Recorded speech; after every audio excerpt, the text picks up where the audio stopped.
Hi everyone, here we are again.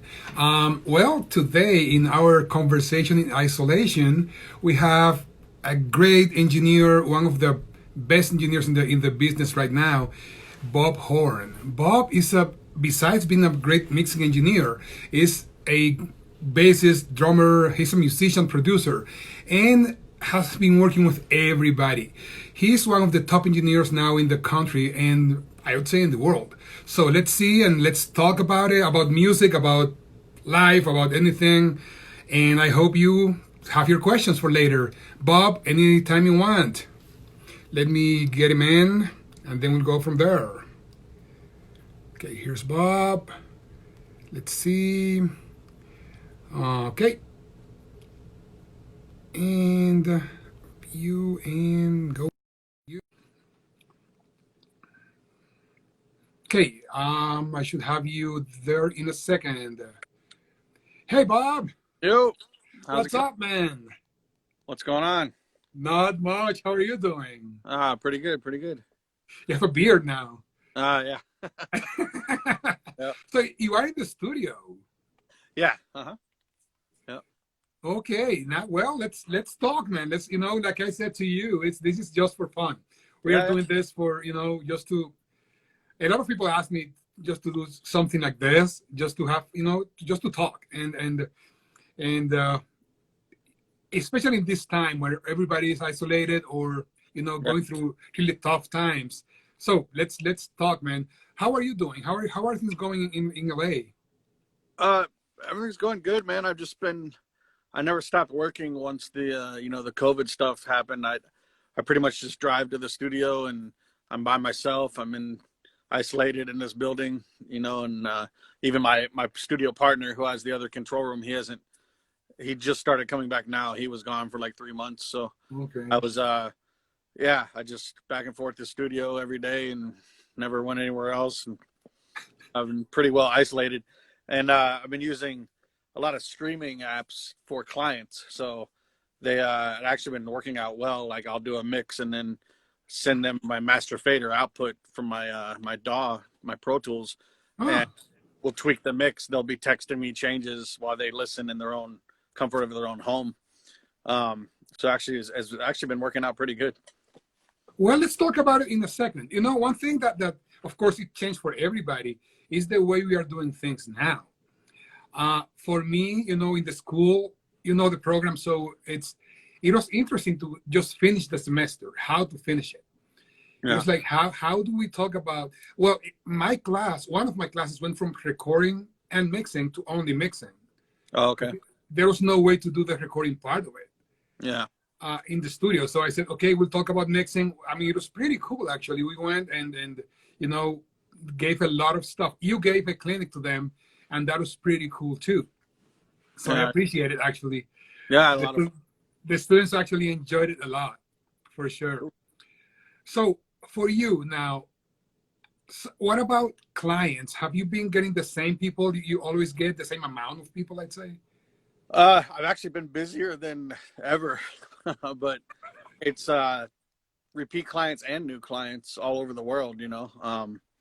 So yeah, I don't know if I guess people being trapped at home, they just felt like writing more music, and the ones that had the means to record their vocals and get the track done, and they they're still working. So I know a lot of the big labels just completely shut down, but Mm-hmm.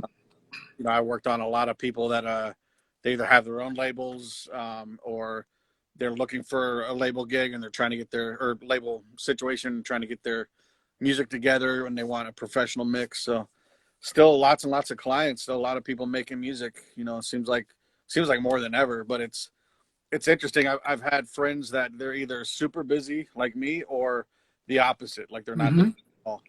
And especially the guys that are tailored more towards recording, they haven't been able to work, and Yeah, yeah. we were actually fooling with an idea here at this studio with some type of like contactless recording where they can enter through their own door and have a hand sanitizer and speakers set up in the booth so they don't have to ever come in the control room. And Oh, so we haven't done it, but it's an idea that we were kicking around. one thing that some of my friends that actually are actually recording still. Uh, well, that's what they do. They have people coming in, like not nobody comes together. It's one musician or singer, whatever, and Yeah. then when that people leaves, then somebody else comes in. They probably don't go to the control room either. It's like they have everything like that probably. It's hard though. It's different. It is different, but you know, if I don't know, if as long as you have the communication lines set up in a way where they can hear back their performance and get to a restroom. You know, we have two restrooms here, so we can dedicate one for them and one for us in house. And you know, if it seems like people are lightening up and the country's getting back, maybe not to normal, but people are starting to go out again. And you know, I don't really do much recording, but it'll be interesting to see what the studios do, and you know, how safe Yeah. people are and all that kind of stuff. You know. Well, that I noticed happening for sure is that more people are getting involved with getting interfaces and working at home or from home. Yeah. Like they didn't know how to do it, but now they Focusrite, whatever, they get something and a mic to work at home, and Yeah. they are doing this kind of thing. So it's interesting that the way this is going. Then Yeah. that I had means people in the last couple months ask me advice on mics and you know, programs for their laptops. Mhm. So it seems like people they're itching to make music, and if they can't go out anywhere to do it, they're going to try to learn how to do it at home themselves. So Which is good. That yeah, means people are getting better at doing that part of it. Now, probably they will get better at giving you tracks the way you want them when you want to mix. Hopefully. hopefully. I mean, there's a lot of education out there, and it's.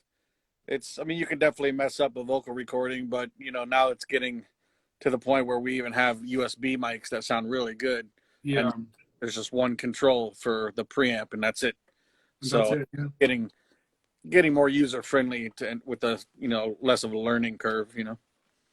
Now, another problem I see, because now I'm doing a collaboration with my band, with my big band, and of course everybody's recording whatever they have in their bedroom, whatever. And one problem I'm finding is all the different rooms and the room sound, and sometimes you have to take that room sound out to be able to make If you it usable. if you can, I mean, I've gotten vocals they're just so roomy, and you can't do anything about it. You just got to make it part of the sound, you know. And it's not flattering, but yeah, I tell people get in a closet like with a bunch of coats and clothes, and like just try to or set up a mattress in a corner or something, like do Yeah, yeah. something, you know. It's But, interesting, it's but like, at least people are getting creative, and maybe just a way of coping with all this stuff happening. And it's happening so fast and back to back. I mean, things are happening like one after the other. It's like, oh my God, what is this? yeah, it, it's crazy, man. I don't know. I mean, we all just got to push forward and keep making music, how Yep. we can, So, Well, last time I went to LA, I couldn't see you. We were supposed to meet at some point, and I never saw you yeah, for NAM. yeah, And after that, it was bam, bam, bam, and then of course this came. yeah, Um, but for me it's the same. I've been busy like crazy in these few days. Now I am on sabbatical for my for the next semester. yeah. But I've been really really busy since this started in March, Hmm. and nonstop. Really, it's like I like doing this like this. I know I feel bad because with all the things we are going through, I know it's bad for everybody, of course, but the fact that we can be in a place and just concentrate on creating or doing things, for me at least, it's been good in that regard. Yeah, Now, every time I see the news, it's like, oh my God, what's happening? yeah. I mean, people's mental health, like people that never thought they would have mental health issues, are starting to be super stressed out, and Yep. especially if you pay too much attention to the news. I was watching, CNN every day for weeks, and then I finally just had to back off because my mood was changing, and it was making me not want to work, and just Hmm. Hmm. it's like you have to be careful with that stuff because anyone is susceptible, to being impacted by all the negativity. You Of know, course. same with the social media. It's like too much of that. You'd be ending your day going to bed in anger or frustration, Or so frustration, yeah, and that takes away so much of your work day. yeah. Like you wake up with these ideas to do things, and as soon as you open Facebook or something, it's like, oh my god, and then you spend 2 hours doing something there, and then you go to your place of work, and it's like you are already like out. Yeah. Yeah. So I know my I had some days in April where I came to the studio and I never worked. I was even watching news here, and even I was here, but I just could not get started working. I just wasn't in the mood. So No, I get it, man. I totally get it. Now, what are you doing these days? What are your projects these days? um been working on a lot of people that are in development or just getting off the ground. So there's a new DJ named Darko, who's got some really cool music, and we've mixed about I think 12 songs in the last few weeks. It's like EDM mixed with pop kind of Okay. stuff, and he's got a lot of support and a lot of backing. So I have high hopes for him. And then yeah, it's just been random, man. A lot of stuff from Asia and China. A lot of different projects. It's so random in my world. I'll have pop EDM and then smooth jazz and then indie rock. So it's a kind of all over the place. So Okay. One thing with you that I really like actually is that you are involved in so many different genres all the time, and yeah, so many different artists working with you all the time, and you never stop. I remember when I first saw you, it was I didn't know you, but it was years ago, and I saw a video of you on YouTube or something. It was a masterclass, and it was interesting. I really liked what you did, and that's why I brought you to the school in the first time, because I saw you how you taught, how you teach, and then it was like, oh man, this is great. I know you collaborate a lot with a lot of those websites and places. Tell me about it. How did that come to you? How did that happen to you? doing the tutorials and the Yeah. um I think I have to thank Dave Pensato for that, because I believe in 2012 I was on Pensato's place for the first time, and after that a company called Pro Studio Live, which I believe they're not around anymore, they started doing tutorials, and I did probably 4 or 5 for them.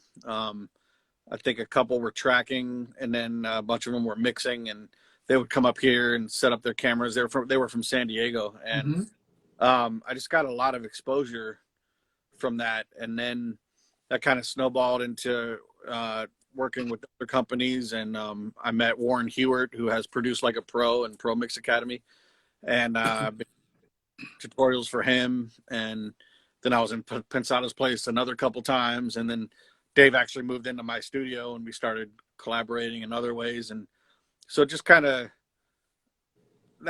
snowballed into meeting people and getting my name out there. And then the companies that had tutorial websites would seek me out, asking me to do stuff like groove3.com. And Hmm. so, yeah. And eventually we got our own video equipment, and we do our stuff really high quality with good lighting and good sound. And so we did a few of our own tutorials. Now, a lot of them, I just did one for this company called Mix Innovator in Korea, Oh, and I used a well-known K-pop song, and that comes out, I believe, in a month or so. So yeah, it's okay. just from meeting people and getting my name out there more and more, and yeah. But Well, I think it all on I think Paddle's the first place. time I saw you was in the Pro Studio Live. I think that was the one I saw first, Yeah, and then that was did those for. Yeah, we had a good relationship. I guess they've now disbanded. I don't know if they started a new company or they're doing something else, but yeah, that was a great start to it. Yeah. okay. Uh, you know, you've been around. I mean, you've been around for a while. You went to Berkeley first, Yeah. so you went for production, right? Yeah. I went And for bass, I think.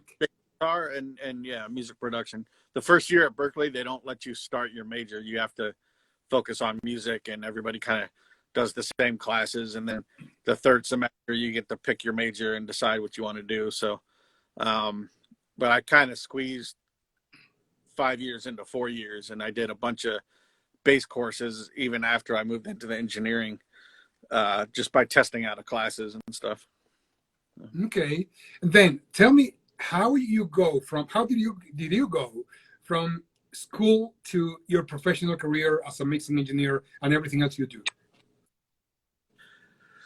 Well, I did the traditional way. This is less common now, but you know, I went down to Nashville and I got a job interning at a place called Ocean Way, and they also have an Ocean Way here in California, or they did. It's now changed its name. But I interned there for about a month, and an old friend of mine that worked at a studio called the Sound Kitchen, they had just built a bunch of new rooms with SLs, and before that they had been a exclusively Neve studio. So their current staff engineers and assistants didn't know the SSLs, and one of my classmates had become a studio manager down there, and he knew I was in town, and he asked me if I wanted to come over there and assist in the SSL rooms because I knew the SSL so well. So I jumped at that opportunity, and I cut my interning down to 1 month, which, you know, was great. You know, a lot of people intern for a year or two before they move up to assistant. So I just jumped at that opportunity and worked at that studio. And the cool thing about, and I don't know if it's like this now, but 98, 99, 2000 this way, even as an assistant, most of the studios keep you as a freelancer. You know, you're basically on a list of other assistant engineers that can come in and assist a session. So you kind of have freedom to move around. So I probably assisted at 30 to 40 studios in Nashville over the years that I was there. And I definitely had a few that I was a regular at, but you know, they kind of had to give all their guys a chance at working. So sometimes I wouldn't be able to get a gig at one studio, but then a different studio would call me across town. So you're already in that freelance mentality and world that engineers are in. So you don't have to, you know, if you're out here in LA in the 90s, early 2000s, you had to quit your job as an assistant to go start engineering. And it was really scary because all of a sudden you're unemployed, you know, but that line was erased. You were, you know, if you didn't have a gig, you were unemployed. So it kind of allowed you to, like, oh, you're assisting one day, now you're doing a vocal overdub the next day and a tracking gig the next day. So you kind of flop back and forth from assistant to engineer regularly, and it makes it a lot easier to transition, like versus like out here, like I said, you quit your job and then start being an engineer. So that's kind of how it worked for me. I just started getting more and more engineering gigs and saying no to the assisting gigs. And then you collect enough clients to keep yourself afloat, you know. Okay. I remember when I lived in Nashville, I moved to Nashville in 2006, and I lived there from 2006 to 2009. And, you know, it's funny. I was in the, you know, doing my master's, so I didn't have chance to do much in the production world in Nashville. I was more in the music side of things. And it was great. It was a great, you know, that's a great town. It's a great city. Yeah.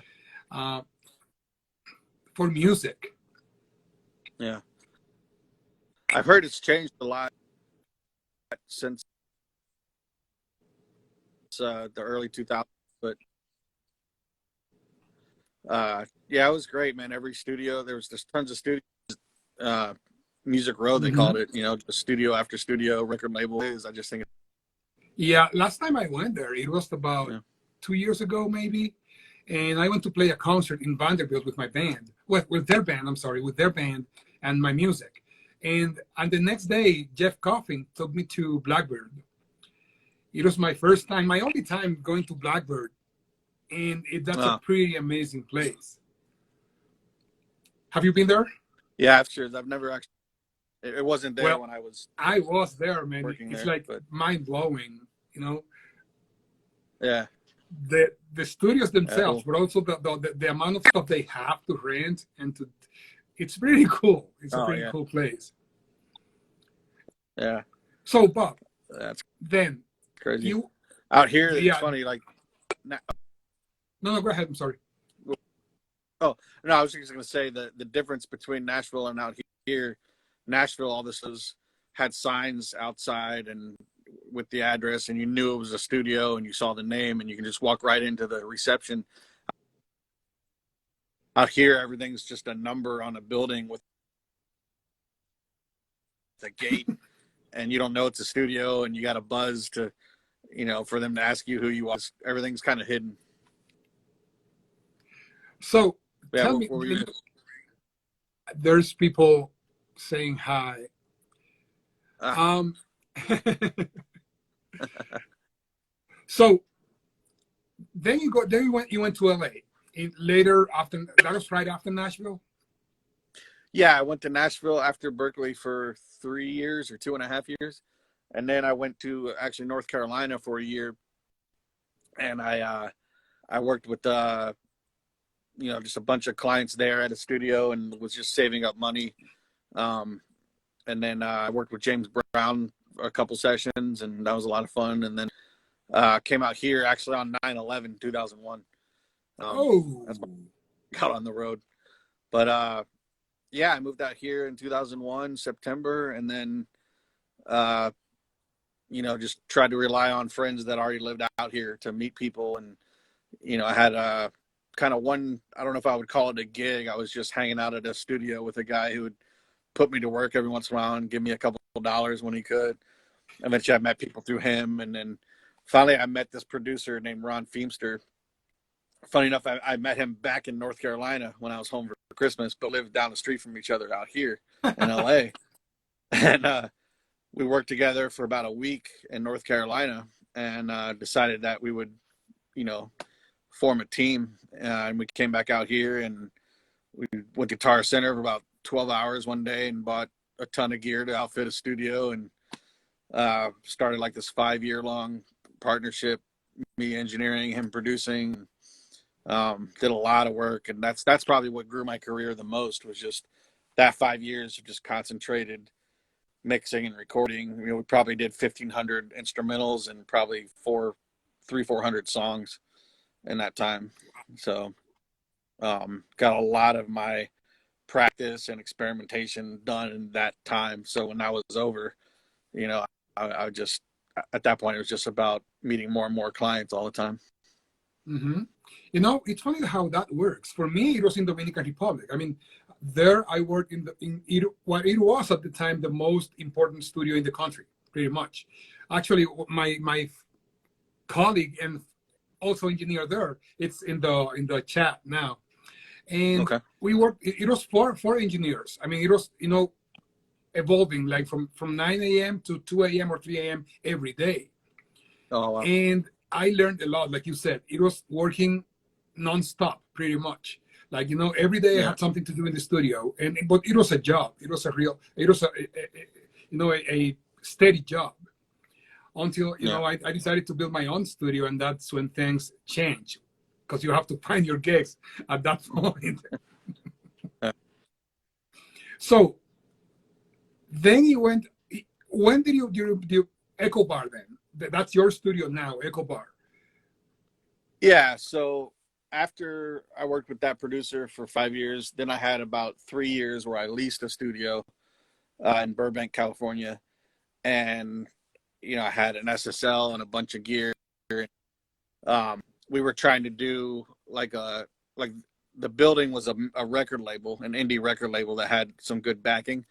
And I basically worked on all their stuff in exchange for having the room to work on all of my stuff around Okay. the schedule. And I did that for about 3 years, and then they decided to close the company. And a good friend of mine that I knew in Nashville moved out. We moved out here together in 2001. He and I kind of just had a meeting, and I was telling him how, the studio was going to come to an end, and I was going to have to look for a place to set up at. And we had just had another friend build a studio, and we watched him build it. And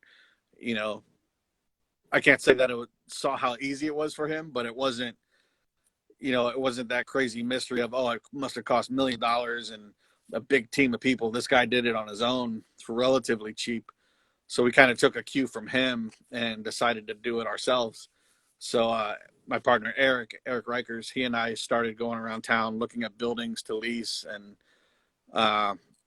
coming up with plans and designs. And every building we'd look at, we'd run home and do a blueprint of and see how the floor plan worked. And we finally found 2 or 3 buildings that were a really good fit and settled on one, which ended up being perfect. And that was the EchoBar. So that was 2011, February. And that's when we signed the lease and started building right away. And I think by September, we had our first session that year. And Okay. built the studio. Anything we could do ourselves, we did to save money. So putting in flooring and acoustic treatment, and we only had contractors for the big things like that kind of stuff, HVAC and stuff. So much about building studios and soundproofing, like what actual soundproofing is, and all the things you run into with the city dealing with permits and all those problems. Now I feel like I could build a house if I wanted to. But, yeah, we built it, and this is our 10th year now. It's been a decade almost. So yeah, it's been crazy, but man, it's been the best thing. It's like just to have your own, even just from a mixing standpoint, having the same room with the same speakers to go to every day is invaluable. Like, I used to have a rack of gear that got toted around the town, and I'd be at a studio for 3 days and then a studio for 1 day. Yeah. And then the next morning I have to go to another studio. And every day you have to get used to the room again and listen to a bunch of music and about the idiosyncrasies of the room and what's going on. And, as soon as you get used to it, you're packing up and moving again because it's not your studio. So having my own spot, and especially as great as it sounds, it's one of my favorite control rooms I've ever been in. And that's just because of all the research we did before we built it.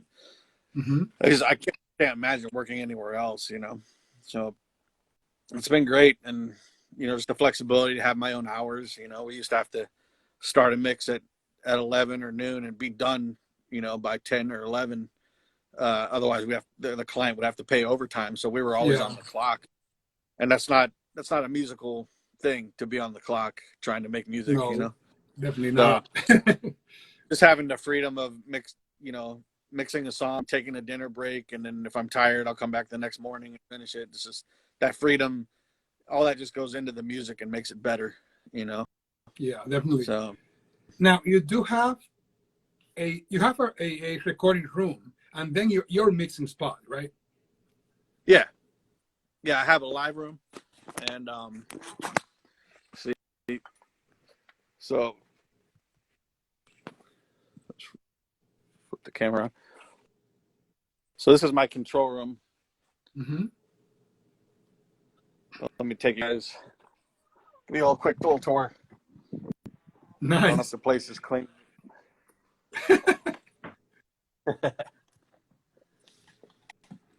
So this is the live room. About 22 by 28 feet. Okay.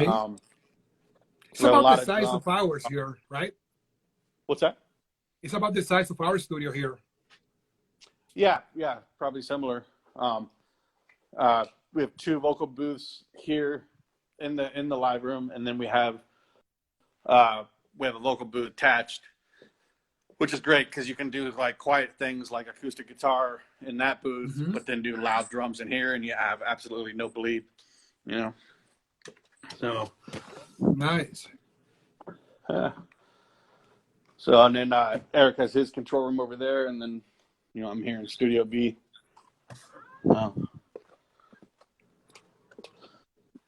Yeah, and then we're in North Hollywood, and it's a good little setup. Nice. Now, you mix everything in there. You mix pretty much every style because you've worked with everybody, like I said before. You went from working with Michael Jackson once to everybody else, of course. But tell me, I remember we talked about that story at some point, but can you talk about it for a minute? Michael Jackson? Yeah. Yeah, that was that was ongoing. I think the first time I worked for him was 2004, and we worked at a lot of. He likes to work in different places. Like we worked at commercial studios, but he likes privacy, so we ended up at a couple home studios, but like elaborate home studios that his friends had, you know, with SSLs and stuff. Not what I home studio. And then we ended up in Miami for like a month. And that time was crazy because that's when he was going through all the trial and everything.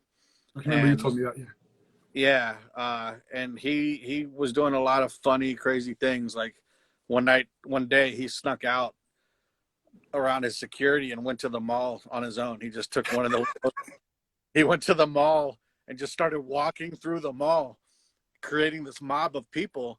And he calls my manager on the phone, like, see, Chuck, they do love me. They do love me. Like he had to go see some fans and just reaffirm himself. You know, people still loved him. And funny enough, you know, he got acquitted on that whole thing. But yeah, we were there for a month, and I think we worked with him about a day and a half. And the rest of the time we were just making instrumentals for him, just churning them out. And yeah, it was crazy, man. He's just such a funny guy. And then I think after that we built. So when they raided the Neverland Ranch, he rented or bought a place in Beverly Hills, and I set up a studio there for him. Basically just rented all this equipment from these rental companies and set up an entire studio in just one empty room. And worked. I think the producer made just a ton of tracks for him there. And after that, where else? We were just kind of all over the place with him. And then when he was getting ready for his This Is It tour, a lot of releases of old tracks that he had started were starting to be finished and put out. And there was an album in the works, and he ended up passing away, unfortunately. But Okay. yeah, and then after that, they were trying to piece together things he never finished to make a release. And I don't know. He was such a perfectionist. There's no way that anything that was released after he died would have been approved by him. Mm-hmm. You know, so I didn't really believe in what they were doing after he passed away. So yeah, it was interesting. I mean, he was really a great guy, and we had a lot of fun, and really hard when he can focus and he's not dealing with celebrity things. He's really hard work. Pretty impressive. Okay, that's cool, man. So before we talk about gear, because I want to talk about gear a little, you know, like Okay. we all do. Yeah. There's a question from Eric Chammer, I think, or Erica Chamber. I can't Okay. get it. But he says, can you tell us about the approach you take when working across multiple genres? I'm familiar with a lot of your work, spanning everywhere from smooth jazz to pop to R&B. Well,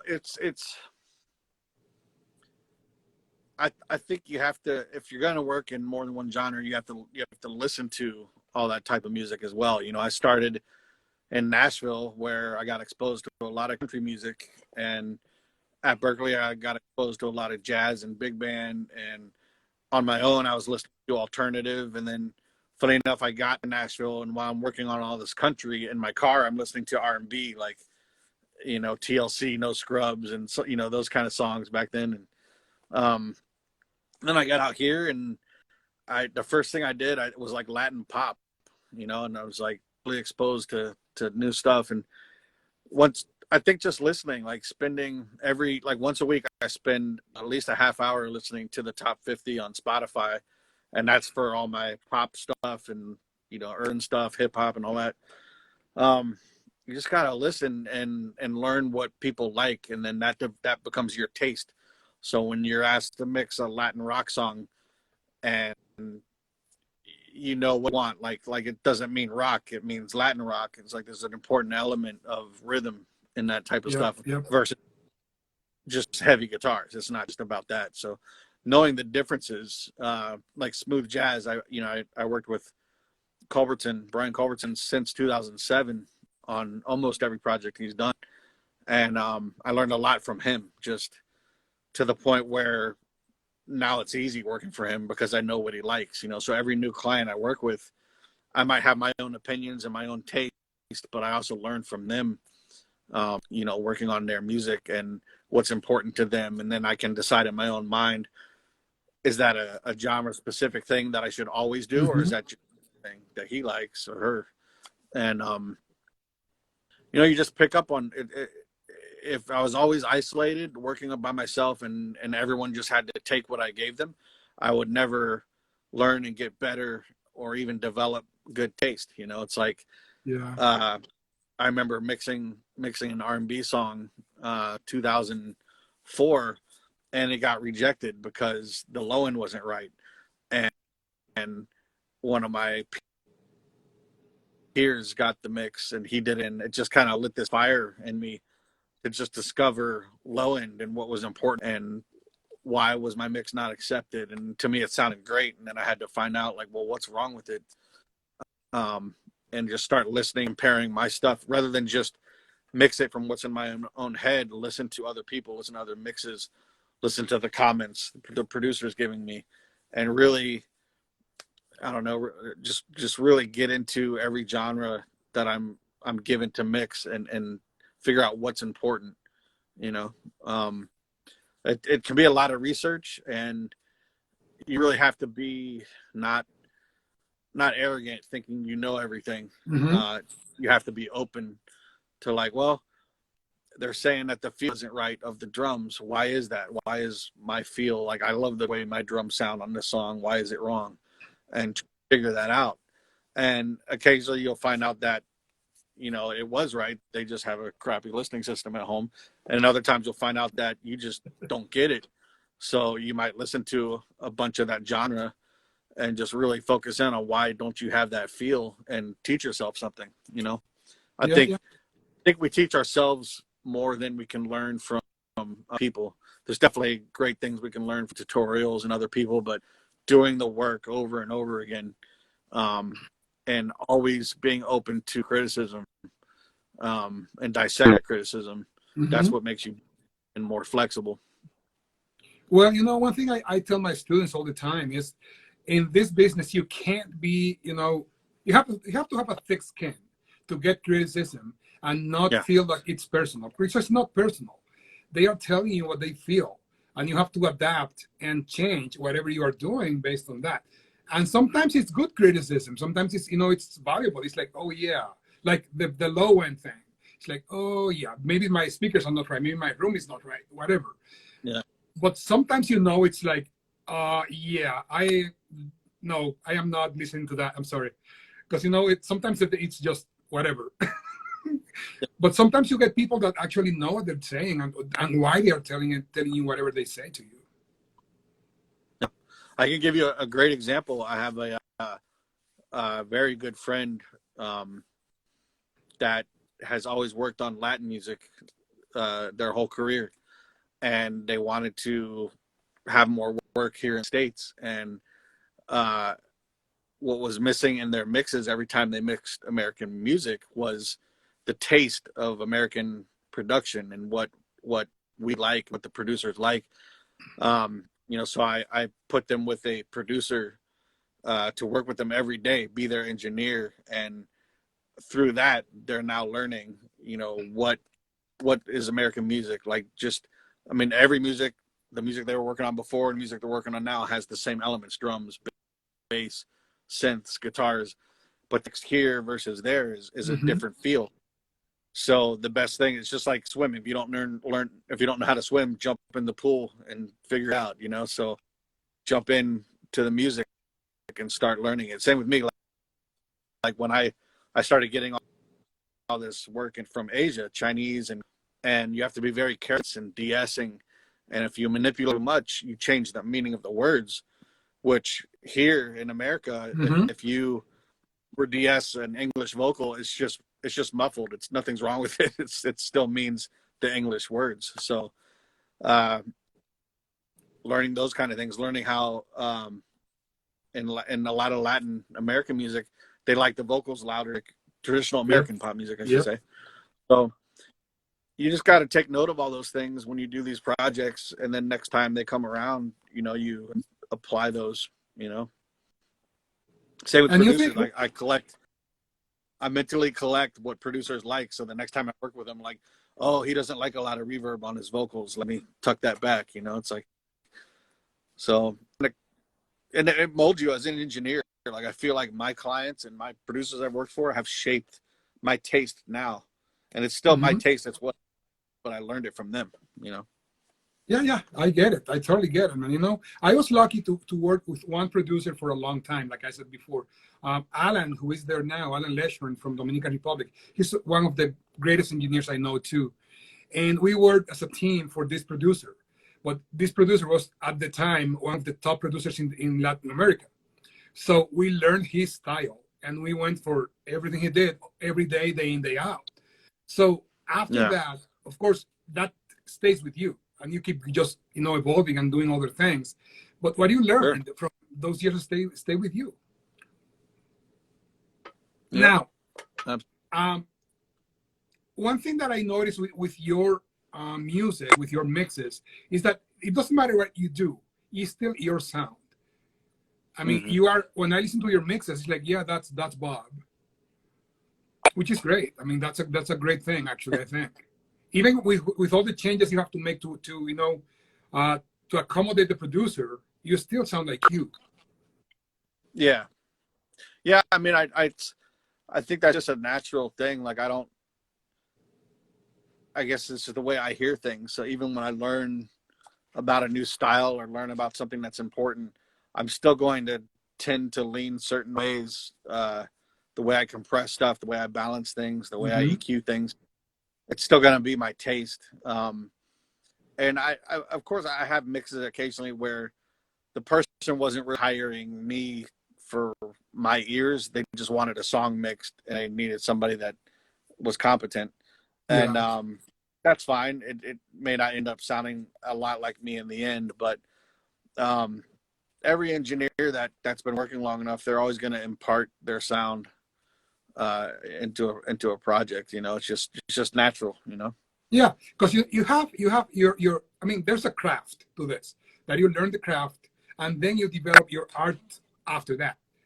I mean, you know Yeah. the craft. It's, you know, that's a given. You have to know it, and then you develop what to do with it after that.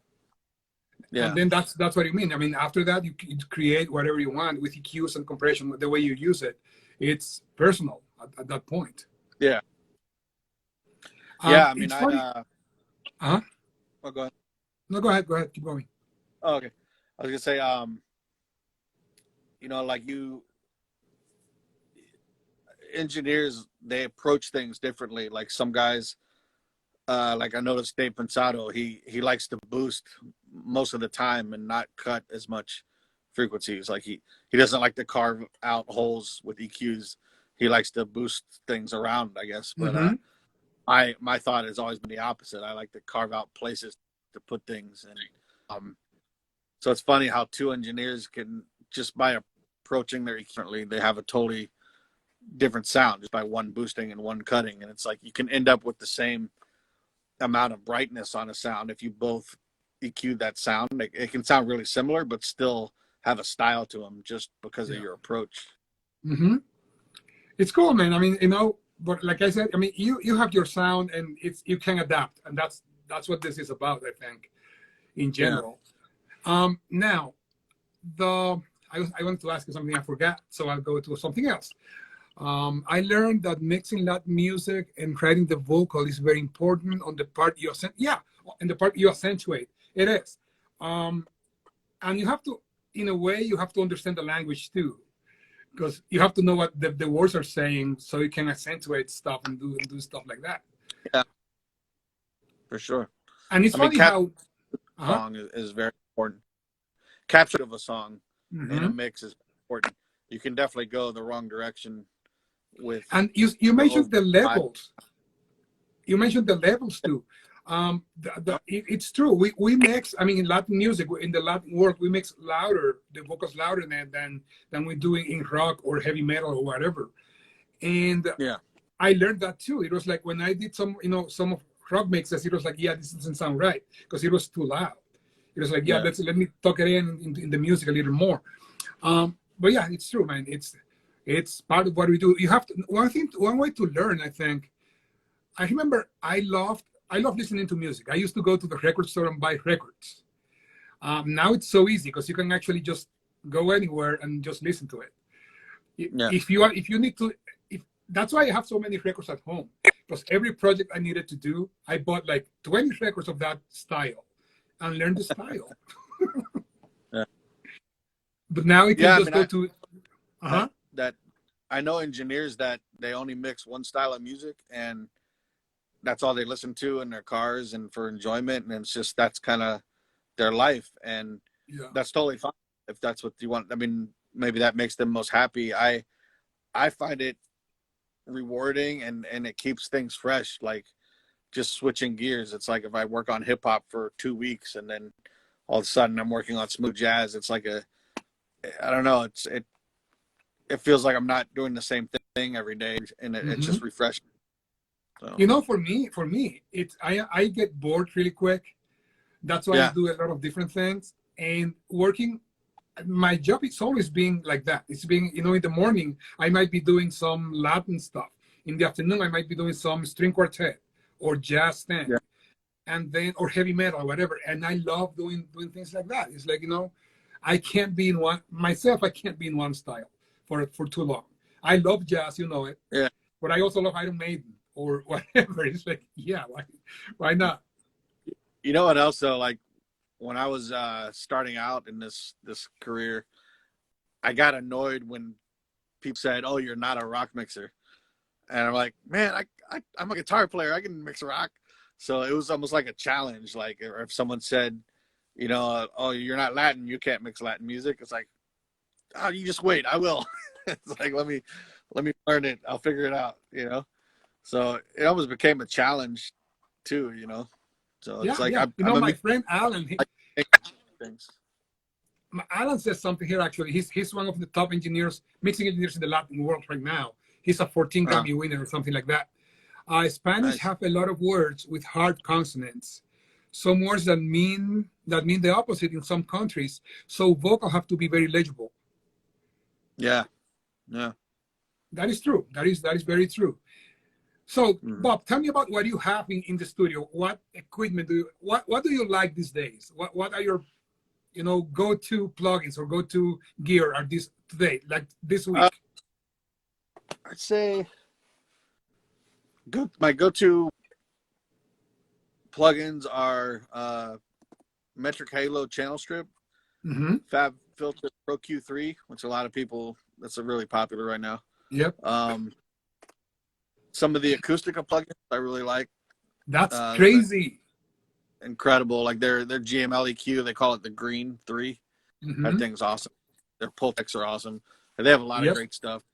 Their tape machine is really cool. Taupe.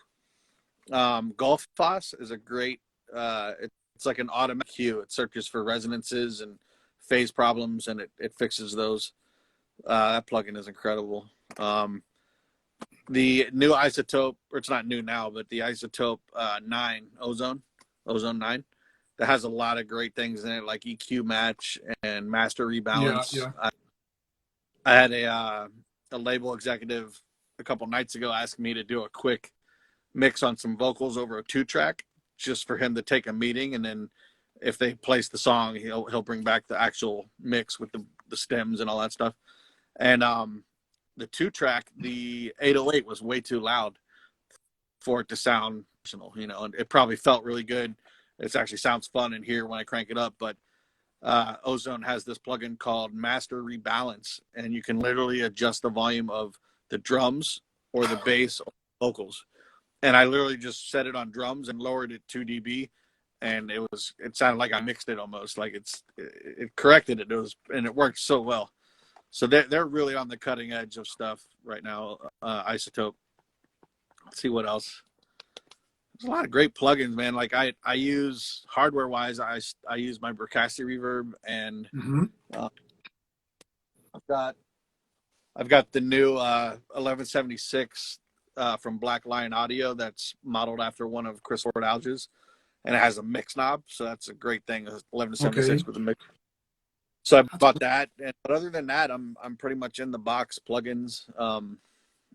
It's just the turnaround is so quick. Like today, after we do this, not only do I have to mix a song, I have to pull up 2 songs, do quick little tweaks, and Mm-hmm. bounce an email. So yeah, I'm past the days of having a board where I have to set all the knobs again and patch everything. It's like that.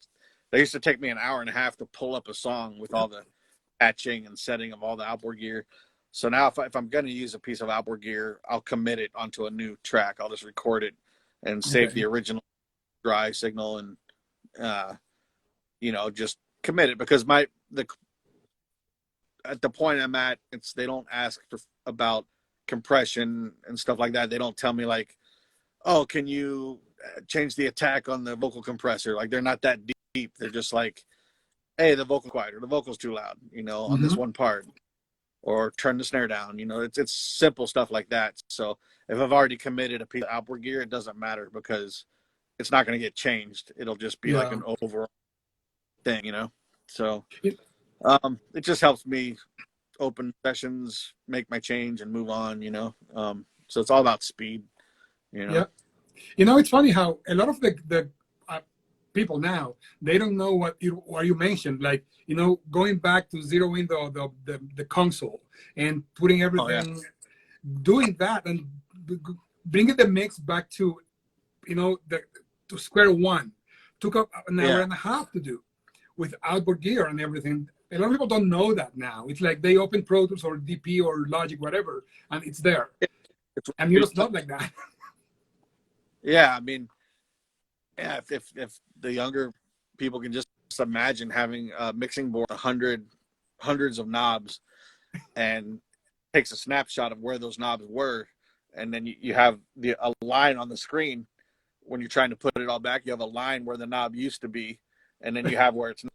You turn that knob until the line disappears, and then you go to the next knob, and you do that hundreds of times. Like over, your back is killing you. You're looking at this little screen, and you get the whole console, the whole mixing board adjusted to where it was where you last had that mix. Yep. And then you do it with all the outboard gear, but you have to listen to it because it may not be a notched knob, it might be a smooth knob. So you might have written it on a piece of paper where it's here, but today you're setting it like there, and you do that across 100 knobs, the mix can be different. So No, it was nowadays it's really it easy. was a pain. It was. Now it's really easy to just go back to square one and begin mixing right away, or overdubbing, or whatever you are doing. Yeah. Back then, guys, we are not talking too long ago. We are talking about 90s, pretty much. So Yeah. it's not like I mean, there's still 70s. got consoles. It's just most of the people that do production and songwriting, they're not using consoles that much, but there's still mixers using consoles. Definitely a lot that have given it up just because it takes so long to work on. Mm-hmm. I have my 2 Avid artists here. That's what I have in my Yeah. home studio. I like that. I like having, tactile control. Like I can feel Yeah. things. I know a lot of people do mouse one fader at a time, but I like to be able Yeah. to get 4 or 5 faders at once and do something Yeah. myself. I But became the mouse. I became the mouse guy because when we were working in the big studios in the early 2000s, we had the SSL, but we also had the Pro Tools off to the side. And, we were songwriting. So we were working on this song, and we'll close that song, open another song, and do a new vocal, and then close that song, add a guitar to another song. So we were opening, closing songs quickly all day. So working in Pro Tools and moving the faders in Pro Tools and then them staying there, where we left them was great. We didn't have to yeah, worry about the content all day long. So I ended up just spending so much time, and you're editing with the vocals recording and all that. You're doing all this editing, so you're at the computer anyways. So over those years of having the SSL and the Pro Tools right next to each other, I just spent so much time on the Pro Tools, moving the Pro Tools faders with the mouse. I just got used to it, and we didn't have a room for a controller because the SSL was in the way. So yeah, when I yeah. finally got out of that, It's like if you look at my setup, I just have keyboard, mouse, and my volume, and that's it. Like I don't. It'd be cool to have faders, but I already know from being at friends' studios when the faders are there, I forget about them, and I'm still. It's just what what you get used to, I guess. Oh yeah, definitely. I still like faders myself, but Yeah, I can do mouse. I can do mouse, one at a time too, and whatever, and automate and all that stuff. But I still like to have, this, like moving things around. But it's like what you get used to, and like you said, definitely. yeah. Yeah. So I have another question for you. Sure. You don't record in that room. He's talking about Mike Priest. Oh, Mike Priest. Yeah, I got Mike Priest. I don't do a lot of recording. I record if I'm or co-producing something, and or if so I have a few old clients that I always recorded their stuff. So when they come to town, they want me to engineer, and that's preferred mixing, and that's just where I am. But I do have like this is a Locomotive. It's kind of a lesser known company, but they're really cool. Locomotive Audio. This is a dual preamp, lots of tubes and transformers, really cool. And then I have some 500 series. I have I don't know if you can see this. These are CAPI, CAPI. They're basically remakes of API preamps, and then I've Nice. Focusrite Red 1 preamp. And then I've got like a bank. This is True Systems. It's like a bank of 8 preamps. Okay. Our other Studio A, there's a whole lot more preamps, like probably 30, 40 preamps over there. So when people call me for recording, I usually tell them to go across the hall to Eric. So yeah, I mean, my favorite preamps are probably the UA 610s, the Martech MSS10, and then I don't know why everyone uses 10. And then probably the 1073s. Like those are some of my favorite preamps. Millennials are good too. Mm-hmm. I love the Millennials for sure. Yeah. In the studio here, I have my Warm Audio's 273s, which is the emulation of the 1073, and they sound great. Yeah. There's so much great gear out there now. I'm just amazed at how much we use computers, but how much gear companies are still cranking out new equipment and like Warm Audio. They have so much stuff now. Yeah. But even like there's new companies all the time, and they're doing well. They're selling stuff, so yeah, it's kind of cool. The Black Diamond stuff, I have read about it, but I haven't used it yet. I have to get into that at some point soon. I'm buying stuff for my new studio at home, so that's what I'm doing these days actually. Because we moved, so it's like, yeah, I need more stuff, and my wife is like, no, you don't. I know she's listening to this, so I have to. Oh, sorry, go ahead. No, we have about 1 minute and 30 seconds left. Oh, okay. Man, thank you. Thanks for being here and for sharing with us. I know if you don't know the guy, man, you in the audience, listen to Bob Horn's mixes. He's amazing. And now they can send you stuff from anywhere to mix. Oh, yeah. Which is great. You don't have to be in LA. So. Oh, no. Yeah. How do you like stuff sent to you?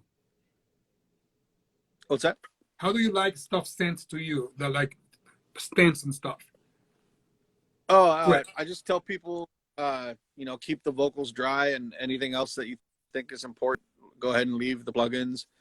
If they have a Pro Tools session, they can just send it as is, or if they want to make WAV files from bar one, that's fine too. I get all kinds of stuff, Logic. Cool. Bob, thanks, man. We have about 30 seconds. Hope to see you soon. Thanks for having me, man. All right. Always a pleasure talking to you, man, and hanging. For me, it's an honor to share pretty much the same type of career we do, with the kind of music we make too. Thanks, man. Me too. Talk to you soon. Take care, man. Talk to you soon. All right. Bye. Bye.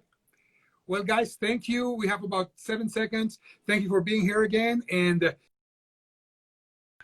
bye.